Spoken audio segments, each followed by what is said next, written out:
Not knowing where you are financially is a sure way to end up bankrupt fast. It's important to know if you can pay your debts, if you have enough inventory, and even how much your clients owe you.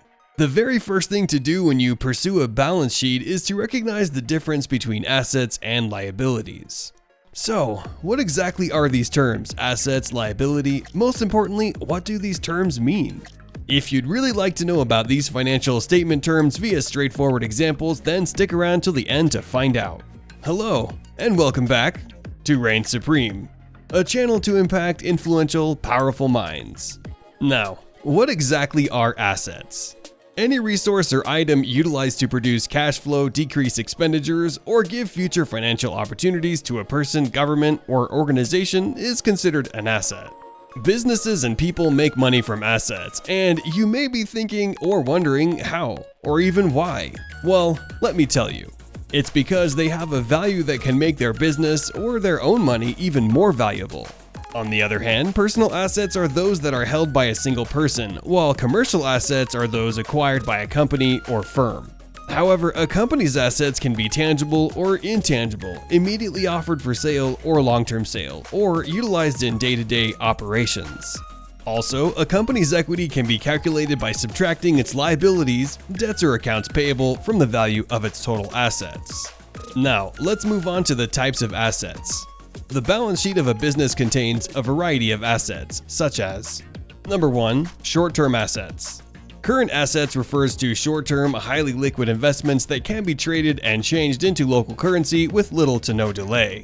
Currently, the most liquid financial assets are those that can be swiftly and readily traded without detracting from their value, such as cash, bonds, mutual funds, stocks, and other marketable instruments. Also, businesses' current assets include cash, accounts receivable, inventory, and prepaid costs.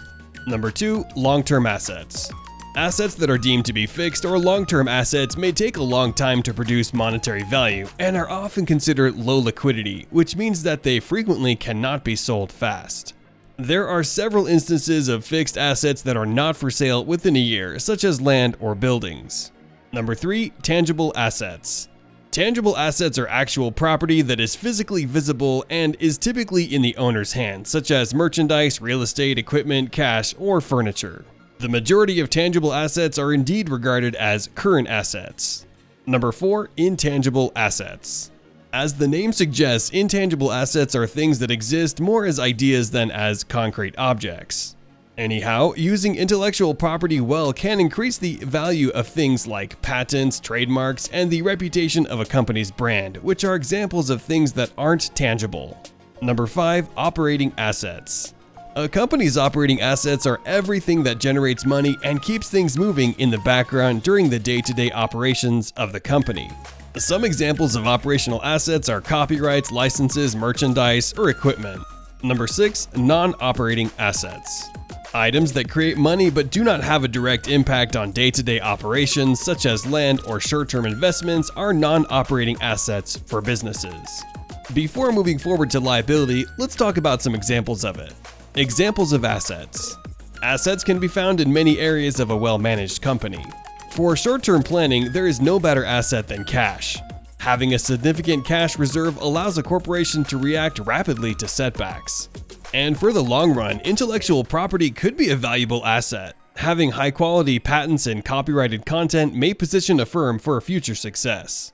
Machinery is a depreciable asset. As it depreciates over time, these depreciations are tax-deductible for businesses. Furthermore, intangible assets have the potential to increase employee satisfaction and loyalty.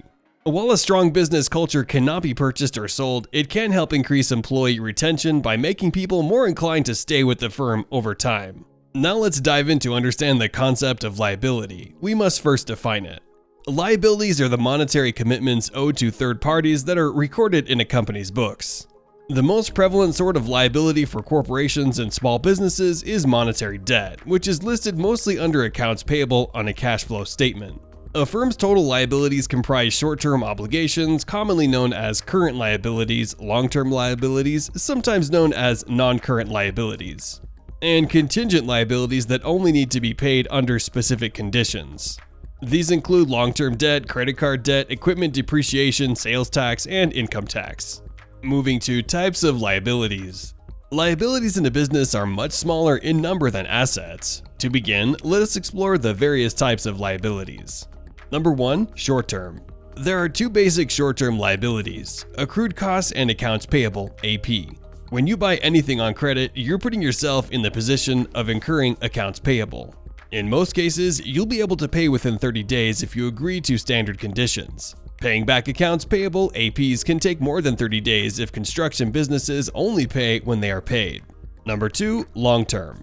The only long-term obligations for most small enterprises are bank loans. Everything from a 3-year trailer loan to a 20-year construction loan would fall under this umbrella. Now, examples of liabilities. A company's liabilities can be found in many areas of its operations. Long-term liabilities are payments to creditors. Taking out a business loan might help your firm by providing you with short-term cash. These loans, on the other hand, must be recorded as long-term liabilities on a company's books. Moreover, income tax is a short-term obligation that is paid once a year. As a matter of fact, they are considered short-term liabilities by their very nature. On top of that, a company's unearned income is a liability. A short-term liability exists if the income statement of a corporation reveals a shortfall in expected revenue.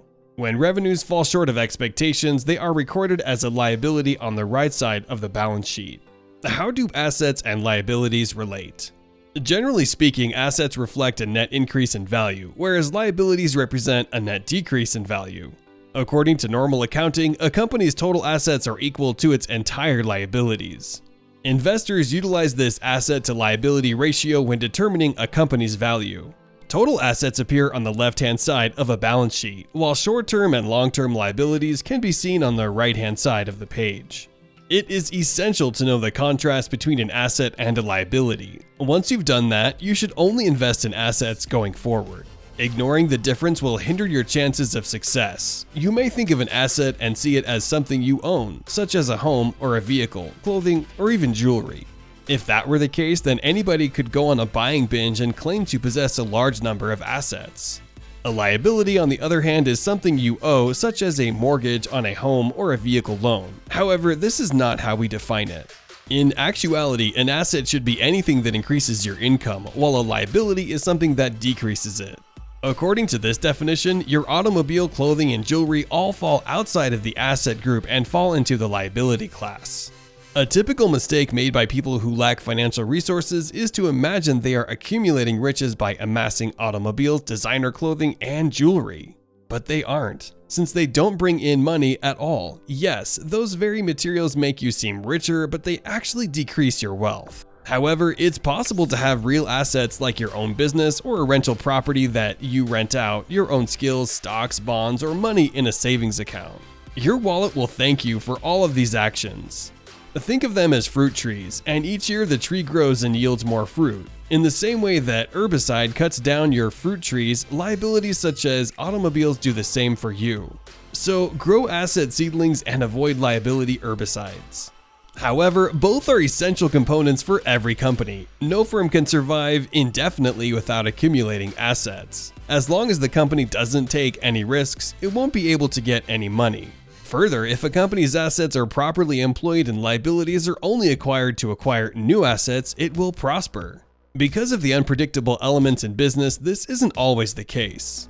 Lastly, investing in assets that may create cash flow from several sources is as important as producing cash flow from the company's primary operation. Whereas people and businesses need to have a lot of different ways to make money so that they can deal with the different things that might happen in the near future. And with that, today's video concludes. Thanks for watching, and if you gained any value in today's video and would like to see more in the future, please hit the thumbs up button, subscribe button, and notification bell, and we'll see you on the next one.